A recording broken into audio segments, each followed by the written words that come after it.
Colleen, welcome to the show. Thanks for joining us. Oh, thank you, Dion. Thanks for having me. It's great to be here with you. Do you want to start by telling us a little bit about your early days in business and give us a snapshot of the journey in the earlier Sure. days? Yeah, sure. It started way back when I was 16 years of age and I got my first casual job at my local Just Jeans store in Geelong. That was my sort of first entry into fashion. And I was on my summer school break and I loved it so much. I literally worked all summer. And then at the end of that summer break, the area manager said to me, "Hey, Cole, do you want to come and stay on with the Just Jeans team? We think you've got potential." I had all of these intentions going back to school, finishing my final year, aiming for all the things my parents wanted me to be, which was doctor, lawyer, all of these big roles.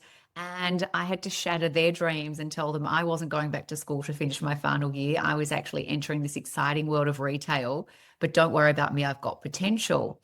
And Dion, I remember that conversation like it was yesterday, and it's a long time ago now. But I won the battle and I entered this fabulous world of retail. And little did I know when I started on the shop floor, I'd spend the next 30 years of my career in the fashion retail industry. How were you so certain that was the right way to go? As a 16-year-old, that's a big call, right?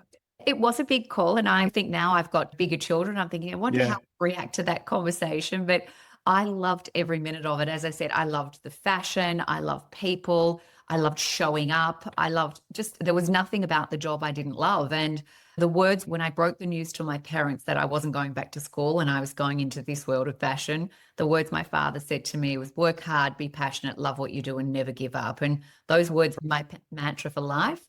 And so that's what I did. I was a store manager at the age of 18. I was promoted to an area manager with 16 stores at the age of 20. By 24, I was running the state with 54 stores.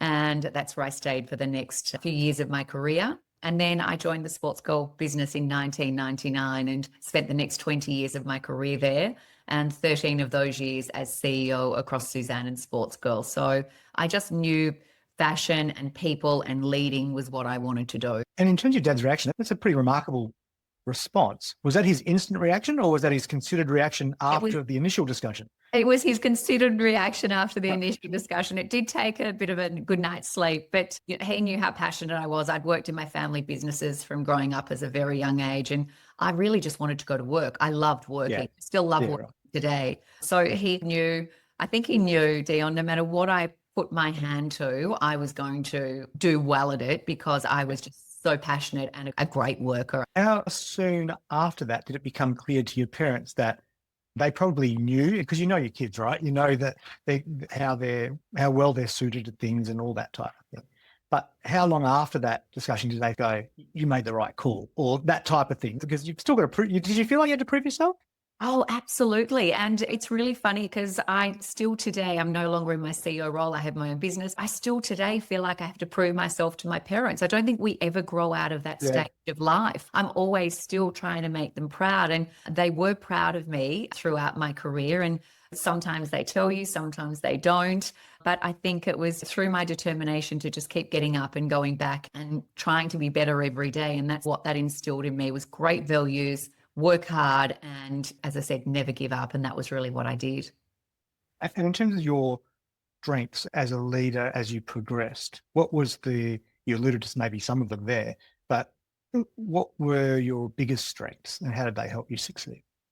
Yeah, I think my biggest one, and this probably took me years looking back on it, Dion, was that I was a leader of kindness. And people often get quite taken back when I say that, because for a lot of people, kindness means flying under the radar, not holding people accountable. And for me, it was a very different concept from quite a young age. That kindness for me was holding people accountable, giving honest feedback, setting very clear expectations for people, pushing them beyond their comfort zone. My first book that I wrote is called Leader by Design. And the reason I wrote that is because I believe we can all become leaders by design. And that's really what I did from a young age, was listen, learn, took notes. What was the kind of leader I did and didn't want to be? And I was always super intrigued by people's behavior from a little girl. And then that really carried on into my leadership. What made some people kind and others cruel? Why did some people create environments of collaboration and others environments of fear? Why were some people generous and others greedy? And so throughout my journey, I very much decided that I wanted to become a leader by design. I wanted to create the leadership journey that I wanted to live in, the one I wanted to show up to every day.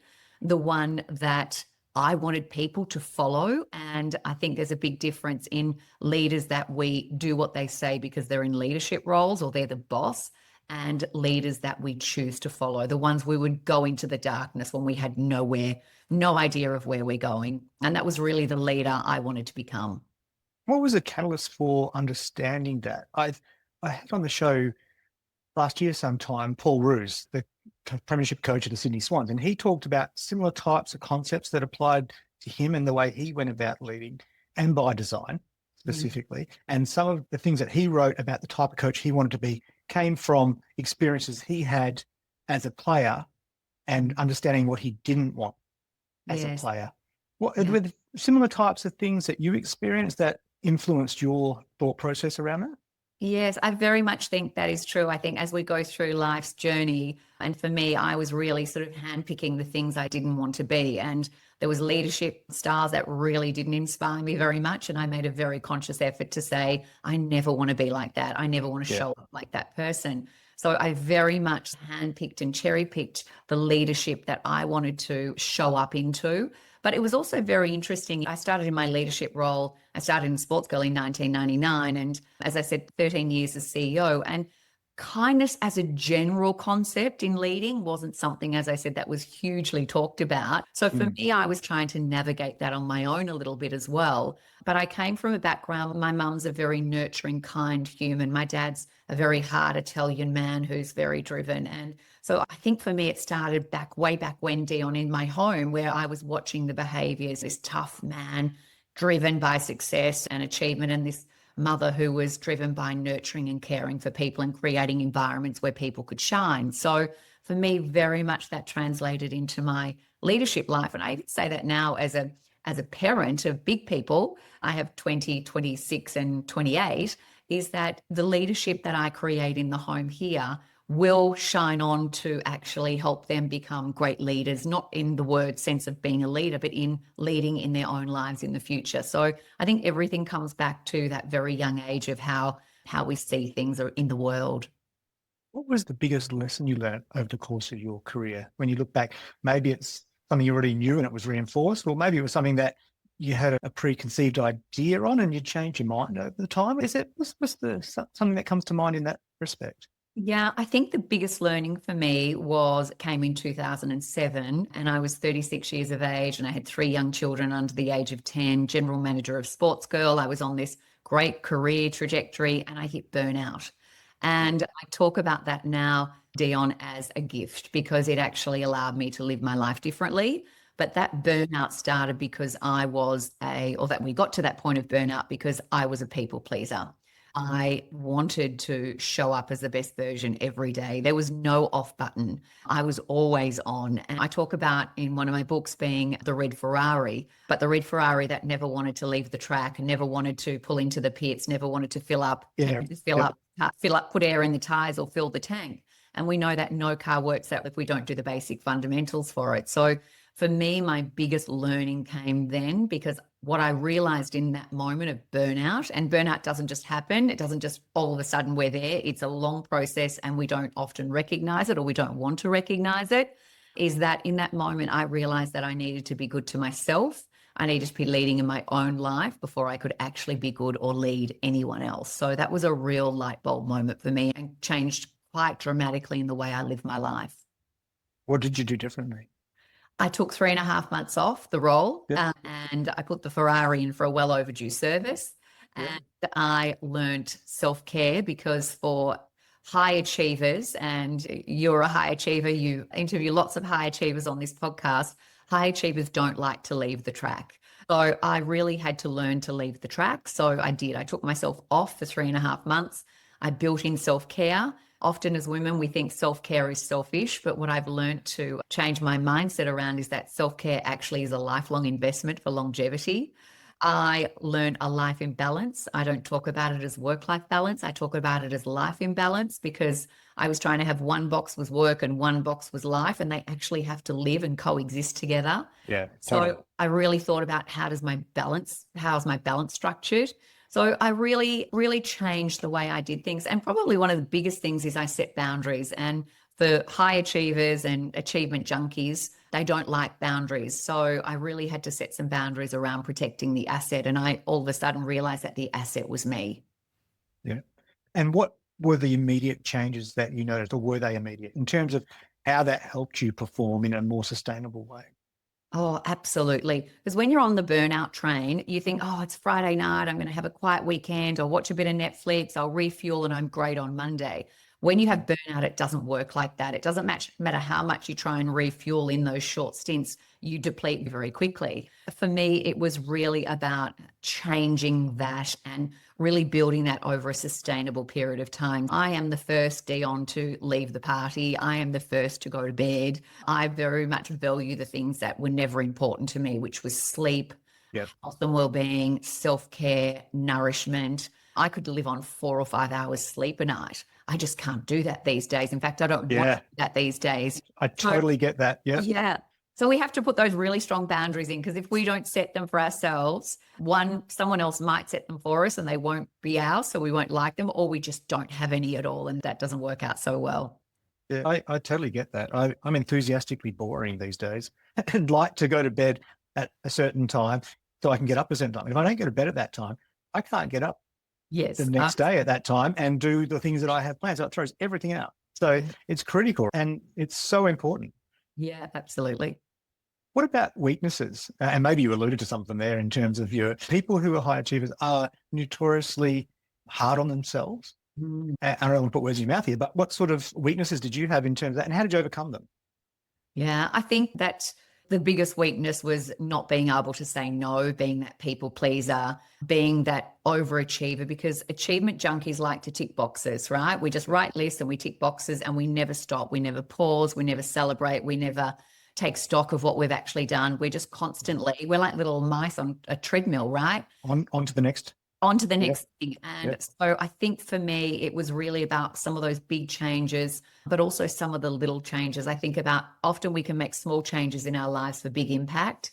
And so for me, it was actually stopping, recognizing the achievement, celebrating the achievement, not having to have 25 things on my list every single day. Because again, achievement junkies love long lists. Like they love to have a lot on their plate.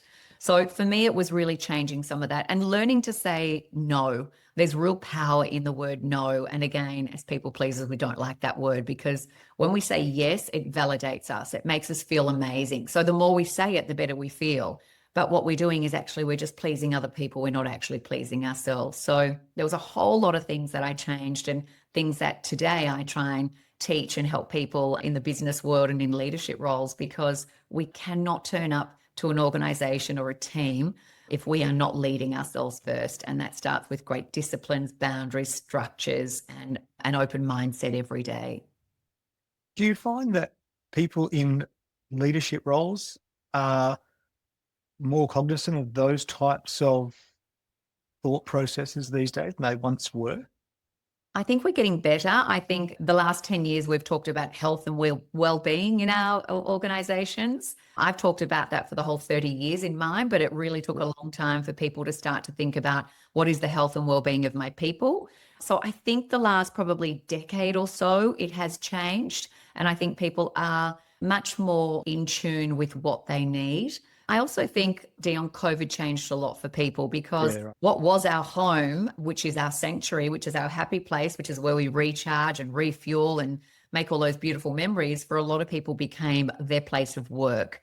And so that treadmill never turned off. They were on it the whole time. So we did have a lot of people across that period hit burnout. So I think post-COVID, coming out of that, I think there's been a lot of reset buttons that have been pushed by people to really get their lives back in some kind of balance. Yeah. And how did that alter? And I've been asking people this question more recently around, how do you view success in business and in life? And I suspect a lot of what you've just talked about goes towards that, around that balance in life. But how has your view of what success is in business and life changed over the years? Yeah, if you asked me 20 years ago, I would have said ticking boxes, achieving promotions, making money, climbing the ladder. Very different today for me. And as you said, success means something different to everyone. Power, money, status. For me, I think about success every day is leaving this planet better than the way I found it. And that is in terms of leadership and the impact that I can make on the leadership sort of landscape. And again, for me, that starts in my home with my own family. And then that starts with the people that I work with. Or I could be standing on stage with 500 people. And if I can leave them with one little nugget that actually allows them to show up as a better leader for themselves first and for the impact of people around them, then to me, that is success. Yeah. What was the best advice that you were ever given along the way? I think my mum and dad gave me a lot of great advice, that they are still my biggest inspiration in life. And I'm lucky to have both of them. So that's pretty awesome. I remember back to one moment down when I got offered my first managerial role in Just Jeans, and I was 18 years of age. And the area manager rang to say she's coming down to talk to me, and being a people pleaser, I thought, what have I done wrong? I'm in trouble. Those thought process, that inner critic jumps in and just canes us. But she was actually coming down to offer me the role. And as soon as she offered it to me, the first thing I did was went into self-sabotage. Oh, can I do it? I'm not good enough. I'm too young. I don't have enough experience. Others are better than me. And in that moment, she said to me, Cole, I believe in you. And they were the words. They were just the magic words that I needed to hear, because what she was actually saying to me was not, I believe in you. She was saying, you are going to have challenges. You are going to fall over. You are going to have great moments. But no matter what happens through all of that journey, I'm here for you. I'm going to support you and I'm going to pick you up. And so when we say to people, I believe in you, it means much more than just the surface level. And so for me, those words changed my life. And throughout my journey, I made sure they were the words that I shared with other people, not flippantly, but because I really believed in them, because I was going to be there to pick them up when they fell over, because we always do. And we need our cheer squad there. We need someone to help us get back up and have another go. So they were probably the words that were a really defining moment for me in changing my life. How tough was that, being so young in those sorts of leadership roles as you're climbing that ladder? How did that feel? I actually loved it. We start off small and we grow. My first store was a little store out in Karaya Village, and there was mostly me, and I had a couple of casuals come in, but I love that store like I was running the flagship store in Burke Street. Yeah. So Yeah. for me, it didn't actually matter. It was doing the best I could, and it was bringing people along the journey with me. And for me, what I realized very early in my career, Dion, is that you are only as good as your people. And for me, it was always about creating environments that allowed other people to shine. I still do that today. I did that in my CEO role. And I think that's why I had so much success, is that the journey was not having the spotlight on me. It was about everyone around me. When you talk to people today in terms of leadership, and you would have seen many people over the years, what are the sort of the top 2 or 3 traits that you see in great leaders? And it might not be people that within the organization, it could be outside, but what are the traits that really stand out to you as the most important? It's a really good question. I think the number one thing, if I think about successful leaders, and again, success means something different, but if I think about the great leaders I've come across, there is probably one real standout, and that standout is self-awareness. I think great leaders I've met in my life have self-awareness. They're very clear on who they are. They've got very strong values that they never waver from. They are their decision-making tool all the time. They're very clear on their purpose. Why are they here? Why do they show up every day? And they are very clear on the disciplines, boundaries, guidelines, rules that they have for themselves. So I think there's one commonality, and I would say that is self-awareness. And given that, in the role of coaching and talking to people, you must come across a whole range of different types of leaders. And self-awareness is almost something that, I don't know, I'm assuming here, that you probably can't teach. People are either self-aware or they're not. I don't know that, but that would be my assumption. So when you're dealing with people, how difficult is it when you have somebody come in someone who's self-aware? That's probably quite enjoyable and relatively easy, I guess, without oversimplifying. When someone doesn't have self-awareness, though, how difficult or challenging is that? And what does that look like? Yeah, it's a great question again, because it actually doesn't matter. I could be coaching someone who is new to a leadership role, or someone who's been in a CEO role for 20 years. And the first thing I will start with is their foundations. And I don't care where they are, and their foundations are themselves, their values, and their purpose. Because unless we have solid foundations of our house, and that's how I describe it to them, let's get foundations really solid first, because we can't build a house on shaky ground.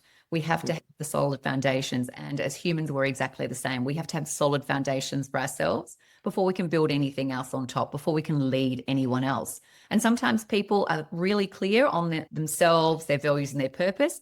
Most of the time, I'm going to tell you they're not. Okay. Right. Most of the time, most people haven't put in the work. Most people haven't done the great foundation work. So that's always where we start. And it's a really interesting thing to say to someone, who are you? Which is the self-awareness piece. And most people don't know. They'll say, I'm a CEO, I'm a mother, I'm an entrepreneur. They actually don't know who they are at the core. And that's really where it all starts, is that little tiny core inside us of who we really are. Not the jobs we wear, the roles we have, the titles, but who are we and how do we want to show up? So the self-awareness piece is always the first place I start. Okay. And so in terms of what I said, which was, I imagine something you can't teach, it sounds like it is something that you can at least work through. Yes. Yeah, I Is that think right? so. I definitely do believe that, because we all have a set of values, whether you know them or not. Yep. So for me, it's around helping people uncover their values. I have 5 values.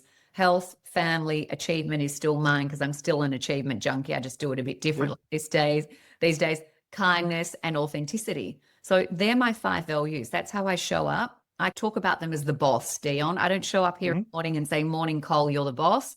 I say, good morning, values, you're the boss. Not like that, because I get it. that's how I show up. That's my decision making every day. Am I making decisions for my health, for my family, for my achievement, for my authenticity, and for my kindness? And so once we start talking about it differently like that, people get very excited about discovering a bit more about themselves. Yeah. Okay.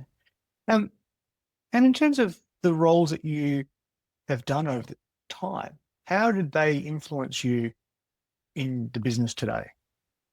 Oh, I think they were such a great foundation for me. 30 years in fashion, not an easy industry to be in, probably much even harder today. Lots of challenges through the retail landscape over the years. But I think for me, everything in life is a lesson, whether we achieve, fail. I talk about succeed, fail, or somewhere in between. It actually doesn't really matter, because what happens every day is we learn, we gain skills, competency, and confidence. So for me, everything I've learned over my 30 years in retail, I've been lucky enough to take into this next part of my journey, this next decade of my life. And that's how I look at my life in decades, my 20s, my 30s, my 40s. And then I moved into this decade, this 50-year-old decade outside of my CEO role. And so really shaping what that looks like and taking all of those learnings into this area, whether it be mentoring people, whether it be a keynote on stage, whether it be what I put in my books, or whether it be bumping into someone out and having a chat with them and bringing that into the conversation. What do you like most about what you do? As I said, I love to work, so I need to very much make sure the Ferrari's in check. I love making a positive impact on people, talk about people's purpose. And my purpose has always been to inspire and empower other people to show up and to lead with authenticity and purpose and kindness. And that's really how I live my life every day. So I think I've made a really positive impact on people around me. And I got to do that in the organizations I was at the helm of. And now I get to do that on a much bigger scale and bigger stage. So it really does fill my heart with lots of joy. If you look back over the course of your career, are there any sort of defining moments where you look at and go, that was the best decision I made, or one of? Are there any examples that you were sliding doors moments, if you like? Yeah, I had a very big sliding door moment when I hit burnout and I went in to resign. That was the moment of a big sliding door for me, because I walked in and said, I'm resigning. Instead, my boss said, you're not going anywhere. Let's take some time off. What do you need to fill up your tank again? So that sliding door moment could have been very different. I could have left the organization, gone down a very different path. But instead, I was able to reinvigorate myself, push a really big reset button, and come back as a CEO for 13 years straight without any burnout, being a very successful leader. I think that was very much a sliding door moment for me on that reset. Is there an educational piece there that you talk about with people as you're coaching them around? You obviously went and had that conversation at the point where you felt like you couldn't go any further, presumably. And I'm assuming, having had that discussion, then assessed it all and gone through that process, you probably would have had that discussion earlier and made those adjustments Yes. earlier. How do you broach that with people that might be headed towards that same sort of predicament? Yeah, absolutely. I talk about that burnout piece being on the burnout train, and it's Yeah. like bullet train in Japan, right? It stops at no stations and before you arrived, and burnout's a bit like that. Before you know it, you wake up and you're there. So for me, I really work with people on recognizing those signs. What are the signs early on? That constant fatigue, exhaustion, sleep disorder, decision-making difficulties, anxiety, irritability, but not just in small doses, right? Because we all have all of those things. Let's be honest, we're human. None of us escape any of those things. But when we have them in big doses and they're constantly there, then there is a real problem. And there are some really big signs, warning bells that we need to recognize. And we need to slowly start to make some changes in our lives to actually bring that back into some normal scale. And in terms of challenges you face along the way, obviously you talked about the burnout one. From a business perspective, or something, maybe it was COVID or any of those types of things, what were particularly challenging? I think if I think about the whole journey, Dion, and also reflecting on what I've been doing the last few years, for me, the confidence piece was a big piece going through my journey. And I think it's Right. a piece for everyone. And for me, I think that it was often going into those meetings with that, am I good enough? Do I fit in? Should I have a seat at this table? And particularly women have those inner thoughts and that inner critic that's quite active. And I was also in a world of a lot of males, particularly in the early days of my career. And over the time, and I'm an introvert by nature. A lot of people think I'm an extrovert, but I'm not. I'm actually by nature an introvert. So for me, it was about being really solid in who I was, making sure I had those foundations and really backing myself in. And it's hard to do often when you're in those environments, but changing the narrative, changing that inner story, that inner critic that we have, because often the inner critic and the stories that the inner critic's telling us, which is what we're telling ourselves, are not true. So often changing the narrative. I am good enough. I have worked hard to get here. I do deserve a seat at that table. I do deserve to be on this board. I do deserve to have that achievement. So I think a big part of the journey was really learning to silence the inner critic and change the narrative, because when we change the narrative, when we change our story, we actually can change our life. And so many people sit in that story, the one that plays over in their head over and over and over again for a very long time. So there is a real point where we have to have a circuit break on that and start to change the story we tell ourselves. Is there something is more prevalent in young people, or is it more prevalent in Women. more women? Yeah, definitely. Women have a much bigger inner critic than men, particularly. And I think that's more just men just get on with it. Women are like a lot more comparisonitis, a lot more, how do I fit in here? Self-sabotage sets in. And men don't seem to have the same inner critic as women do. So it's very much amplified in women, definitely. Yeah, in a really simplistic way. And I've had this discussion with my wife as well. And you look at even your kids and different things like that. But my wife will look at things and be like, can I do it? And she really thinks about things, and she's very successful. And I'll look at something and I'll be like, yeah, I'll work it out. Yeah. And I just get on with thinking, I'll work it out. I'm not worried if I don't. Whereas she'd prefer to know everything's right before she goes, yes, I do know that. I can do that. But I don't know why there's a difference there, but it does not, hold, maybe it does hold people back, but it doesn't hold men back in the same way, because they've got this sort of ignorance that, I'll just work it out. And they just bluff their way through until they do work it out, if that makes sense. It so does. We are wired very differently, absolutely. Yeah. And that will be majority of the case, where men will go, I'll just give it a go. And if it doesn't work out, who cares? Or where women are like, I've got to have everything, but the stars have to be aligned. It has to be perfect. Yeah. Every box ticked and 100% before I take that next step. And I'm going to tell all women, in fact, everyone, just have a go. Just have the willingness to try. That is actually what confidence is really about, is having the willingness to try different things. Yeah. How does it impact your parenting? You mentioned you've got 3 kids in their 20s. I've got 4 kids in their 20s. And I know that is not a simple process.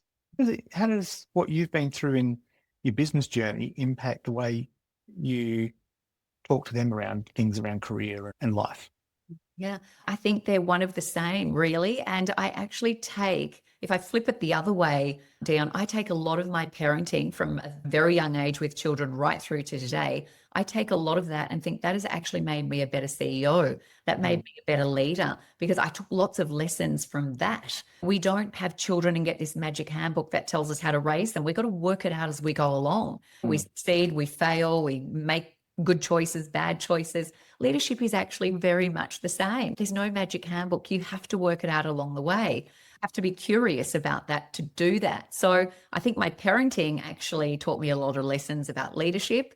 And I think now as they're bigger, sometimes I feel like I'm coaching all day and that's just in my own house, right? Yeah, exactly. Talk about, but I feel very grateful that I do have children that really want to invest in those conversations. And you do have to handle them very differently because they're not my employees. They are my children. So you handle them with a little bit of a different slant. But at the end of the day, the conversations are still the same. Yeah, it's interesting. I joke that as a parent, you try not to make the same mistakes that your parents made, whatever they might be. You just find new and interesting ways to mess your kids up. Absolutely. I always say little kids, little problems, big kids, big problems. Yeah, exactly. Although they are fabulous. I'm pretty damn sure you are as well. Yeah, exactly. What about in terms of people in business, whether they're people you've worked with or people you've admired from afar, that you do look at and really like the way that they go about business and leadership especially? Yeah, I think the leaders I've admired have been the ones that have created cultures where people want to show up every day. I think that's been the biggest thing for me is environments that I always say, Dion, people want to turn up and not just sit in a seat. People want to show up and be bigger than the seat they sit in. They want to be part of something bigger than that. So the great leaders I've witnessed, worked with are ones that create a vision that they want everyone to be a part of and feel like they're a part of that. Everyone's on the bus. And I really took that on for my entire leadership journey. And as a CEO, there was no one in the business that was more important than anyone else. Whether you were buying the product, whether you were paying the bills in accounts, or whether you were delivering the mail to the desk from the mailroom, you were just as important as anyone else in the business. And that's very much how I treated people. I think great visionary leaders create an environment that people want to be part of. I always used to call it my bus. You be on the bus or not, and you have a choice to come on the bus. You don't have to be on the bus, but most people wanted to be on the bus because it was a pretty great bus ride. Any sort of leaders that come to mind of organizations or people? Yeah, there's lots of different leaders I've met throughout my journey. If I think about someone who I've never met but witnessed is Richard Branson. Love the way he engages. He's such a people's person. I've seen him live but not met him in person. He's such a great people's person. He's such an entrepreneur. He's such a visionary leader. He's such a risk taker, but he allows people to come on the journey and feel what he feels. And I think there's a lot of feeling in leadership that people forget. I think they think it's just the doing, but there's actually a lot of feeling. Yeah, you hear him tell stories actually, and he just makes it all seem so easy the way he tells the stories. It's like he'll tell a story about how he started Virgin Airlines and think, oh yeah, I mean, anyone could do that, but no, it's not quite like that. But the way he makes it sound like it's just all so obvious, and I love the way he tells stories for a start. He's such a great storyteller, but I think the reason he makes it sound easy or his story quite seamless is because he was someone people chose to follow. So he didn't have to work hard to get people on his plane. People wanted to be part of that journey. And I think that's a great leader, whether you're the head of Virgin or whether you're running a little business down the road. If people do not want to be on your bus, then you are absolutely pushing it uphill. Yeah. How do you get people to turn around in terms of those situations where they're not engaged, or if it's not people, but the leaders haven't got them engaged? How do they turn it around? Yeah, the real answer is you can't turn everyone around, right? People have to want to be on the bus. People have to be wanting to be a leader of a certain caliber or style. And don't get me wrong, not every leadership style has to be the same. But I always say my biggest policy as a leader and as a CEO was that honesty was always my best policy. And so for me, it was that kind leadership, hold people accountable, set very clear expectations, give them feedback, push them further. I always say, Dion, and this is a lot of leaders forget about this, and I don't know why, because it's pretty simple. People want to know what's expected of me, how am I going against those expectations, and what's next. And most leaders forget to do those 3 steps. That's all people want to know. What's expected of me? How am I doing? All right, where can I go after this? And if we don't do that, people just become very disengaged with you and your organization very quickly. So often people think leadership is hard. It is hard because if it wasn't hard, everyone would be doing a great job of it, and they're not, right? So it is hard because anything hard, anything worth doing is really hard. Anything worth a reward, you're going to have to put the effort in. So if you want to be a leader that's going to put the effort in, you will get the reward. Yeah, that's so true. What about books? Any particular books that are favorites? Yeah, I read all the Simon Sinek ones. I love his. I think he's probably one of the first ones I read, which is Why. And that was a really great one for me in terms of why we're here, why do we exist, what puts a fire in our belly, what gets us up in the morning, and more importantly, what's the message we want to share with the world. That was a great book. I love the 5 a.m. Club by Robin Sharma's, and I did the 5 a.m. Club for quite some time, and it's quite amazing what that ritual does. That's the other thing, actually, when you talk about great leaders, the other thing they have in common is incredible rituals. Very disciplined within their rituals. And so for me, rituals are very important. So I love the 5 a.m. Club. They're probably two of my favorite. In fact, I read the 5 a.m. Club twice. I loved it so much, but they're probably two of my favorite ones. Yeah, okay, two great ones. What are the rituals that you have that are the staple of your routine? Yeah, my AM and PM times are very important. So I get up at a certain time and I go to bed at a certain time, and I'm an early riser. I am up with the birds every morning. I am the person that needs to be in bed by 9:30 every night as well. They're very strong boundaries for me. I walk every morning. So I talk about the 3 M's: make my bed, move my body, mindfully breathe. So I walk every morning, rain, hail, or shine. So moving your body is so incredible, a great way to start your day. I meditate every single night before I go to sleep. That's one of the other rituals. And then I have sort of rituals throughout the day that are just things that I do, and they become rituals, more habit stacking. What time do I eat? And I'm not rigid that I'm like, oh gosh, it's 11 o'clock. I have to eat right this second. But I like to have certain things throughout the day because, as I said, one of my values is health, and health means keeping yourself at the best shape and, that you possibly can. Do you have any particular quotes or on life or leadership or business that particularly resonate with you? There's so many. I've got lots written down in my books because I like to listen to podcasts and I love to read and I love to write.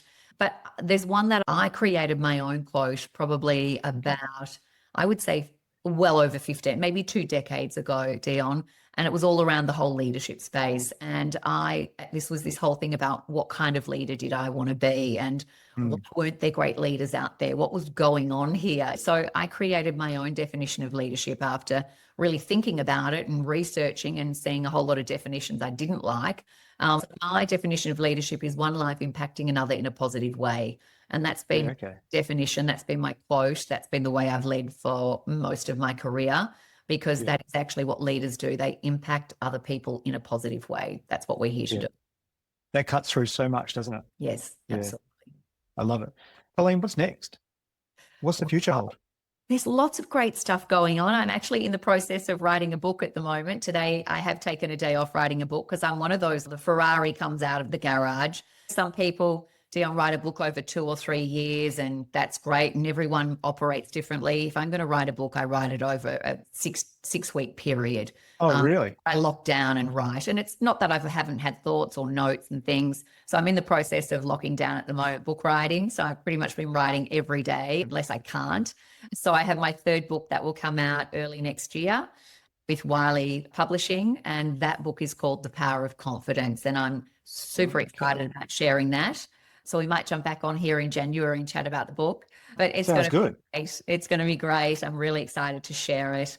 And then my other stuff, I'm on boards and I do business advisory, and I love getting on the stage and sharing my story and keynotes. And yeah, it's great. I'm still very busy and I still love ticking those boxes off, but I do it in a much more rewarding, fulfilling way than just burning myself to the ground these days. Yeah. Terms by the sounds of it. Yes, absolutely. Colleen, it's been great having you on the show, and thank you for being so generous with your time and sharing your insights. Thank you. Thanks so much for having me.